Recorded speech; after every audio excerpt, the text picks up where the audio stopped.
Okay, statistics, we're going to do cover section 5.7 today. Here we go. Today we're going to work with actual normal distribution variables. Okay, so the stuff you're going to be given, I didn't write that very well. The stuff you're going to be given is from context and we'll be told that things are normal. Now remember, the notation for a normal distribution is an n with a mean and a standard deviation. And we're going to find probabilities, which are areas under that normal curve. And then we'll do the problem backwards at the end here. So here we go. Rory McIlroy is a professional golfer, has the following distribution for hitting his driver on the range. It's the length of his drives as he hits over and over ends up being normal with a mean of 304 yards and a standard deviation of 8 yards. Okay? If we watch him hit one ball at the range, find the probability that that one ball is any of these things. So the first one will be that x is less than or equal to 285. We did this kind of stuff in the last section. The second one will be the probability that x is greater than or equal to 300, which is kind of a standard for hitting a long drive in golf. And then the probability that x is greater than or equal to 310, which is a nice long drive for anybody, really. Here's how you do this. You draw the curve.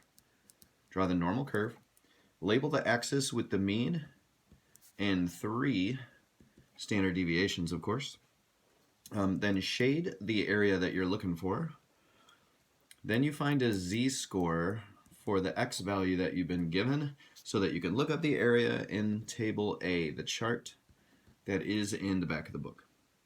Now, 6, you use 1 minus the area if your area is that you're being asked is actually above the number, because remember the table always gives stuff to the left. Okay, so for all three of these, I'm going to draw the picture. So I'm going to draw a normal curve for each one of these. Here we go, normal curve, normal curve, normal curve. I've got to put 304 in the middle because that's the mean of how far that McIlroy hits. And then I'm just going to draw, I'm going to do my best to put 3 spots both right and left of the mean. What should happen is the third spot should be real close to where there is no area, or it looks like there won't be any area, underneath the tail. Okay, so I'm supposed to find a z-score. So here we go. For this first one, it's the probability that x is less than or equal to 285. So I go z equals. Let's go over here and write the formula once.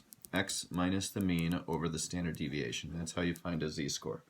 So this would go, since it's 285, I go 285 minus 304, and I divide by 8. That z-score, we would then look up in the chart. So z ends up being negative 2.375 after I do that with my calculator. So I'm going to look up negative 2.735. I only get 2 decimal places, so this is going to be negative 2.38 is what I'm going to have to look up. So I go over until I'm under the 8. There it is. I have 0.087. Okay, so the area I get, I'm going to put in a little shaded thing as 0.0087, I think is what I just said, right? 0.0087. Okay, now, I didn't shade here. So there's 304. If I subtract 8, 304 minus 8 is like 296. So 285 is a little bit, quite a bit to the left of that even. So there's me shading the area that I'm talking about. So I'm going to write, after I get the z-score, I'm going to write the probability that x is less than or equal to 285, which is my shaded area right there at 285. You don't have to put that on if you don't want. Is equal to the probability that a z would be less than or equal to negative 2.38. We'll just make it 2 decimal places. Then I looked it up, and I found out that my answer is 0.0087. If McIlroy hits a drive that's 304 on average, the probability that he would get into one and have it be less than 285 is less than 1%. That's about as far as normal human beings can hit the ball. Okay, so for the second one, we're going greater than 300. Well, again, if I subtract the standard deviation of 8, this first mark is at like 296. So I'm above there. This answer, to me, looks like it's going to be just above 60%, right? So I'm going to find the z-score, and that will go 300 minus 304. That'll be negative 4 in the top over 8. Negative 4 over 8 is negative 0.5. That's my z-score. So I'm going to look up negative 0.5, And negative 0.5 is right here, 0.3085. So I'm going to put in a box 0.3085. That's the area that the table gave me. However, that's this area, not the area that I want, right? So here we go. The probability that x is greater than or equal to 300 will equal 1 minus the probability that z is greater than negative 0.5.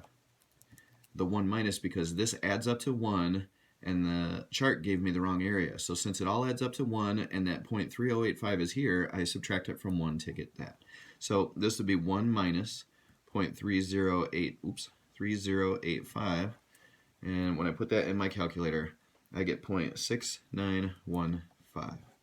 Almost a 70% chance that Rory McIlroy hits a ball over 300 every time he hits a ball. Okay, the last one, bigger than 310. Well, if I add 8 yards, this is 312, so I'm not quite 1 standard deviation above the mean, but I'm definitely shading to the right. So again, the chart is going to give me the wrong area. So I go z equals 310 minus 304. That's 6 on the top over 8. And so that ends up being 0.75. So I'm going to look up 0.75 on the chart, but it's going to give me the wrong area again. Well, I'm not going to do the page with the negatives. I'm going to go over to the page with the positives. 0.75, look that up, I get 0.7734.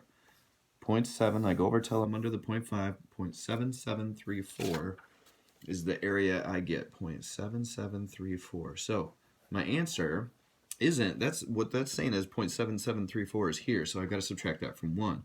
Just like this was 0.3085. Maybe that'll help you guys out with that visual. So the answer, the probability that x is greater than or equal to 310 is going to be 1 minus the probability that z, this should have been less than, by the way, that z is less than or equal to 0.75. When you look it up, you're always looking for stuff that's less than, whether you want to or not. So this is 1 minus 0.7734, and what I get for that is, according to my notes, I looked that up wrong. So let me check it one more time. 0.75. 0.75 is right there. 0.7734. No, I did it right. And so that's going to be 0.2266. There's a 22.66% chance of Rory McIlroy hitting a ball and having it go over 310 yards. All right, let's go to the second page. When I go to the second page, I see a book example.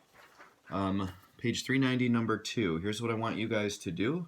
I want you guys to open up your Libro, go read that problem, and I'll just tell you right now the notation is going to be N70, 20, and then you're going to sketch a picture of a normal curve.